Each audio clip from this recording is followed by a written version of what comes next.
I had read in a magazine about another woman doing something very similar, having a barn sale, and so I decided to try it out. I was young, kind of naive. I just thought, it'll work out. I'll do a good job and it'll work out. I mean, I had my own canoe. I got my boating license when I was 13. I had my own 14-foot skiff. I was out, able to go out on my own. And so I would go and dig up old Limoges plates and bring home these broken treasures to my mother as if it was the most wonderful thing in the world. But I did that all summer long, yeah. And honestly, that's when I got into antiques and vintage furniture. And it's exciting because every time you come back in, it's new and it's different and it's fresh. And we try to keep it on trend with what's going on in fashion and what's going on in decorating. I would say we have a very eclectic mix. We have the formal antiques for people. We also have primitive and rustic and the cottage look, which goes very well around here since we are so close to the water.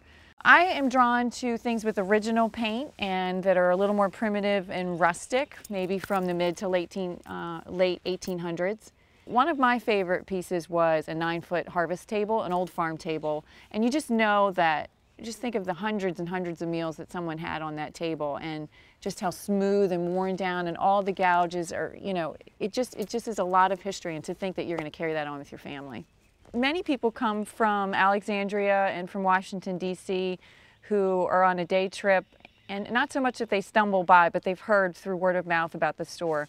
And they'll outfit entire cottages that they have because that's the style that we cater to.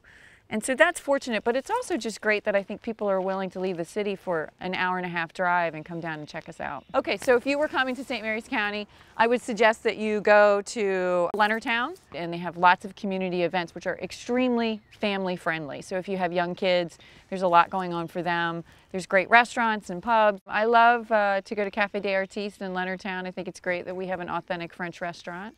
Places to explore. We have a beautiful waterfront that you can take your family to.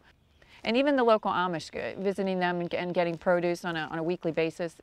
Where else can you do that? It's ever-changing and always evolving, and I think that St. Mary's tries very hard to step back and not move too fast, but yet keep up with the pace of other counties and other states.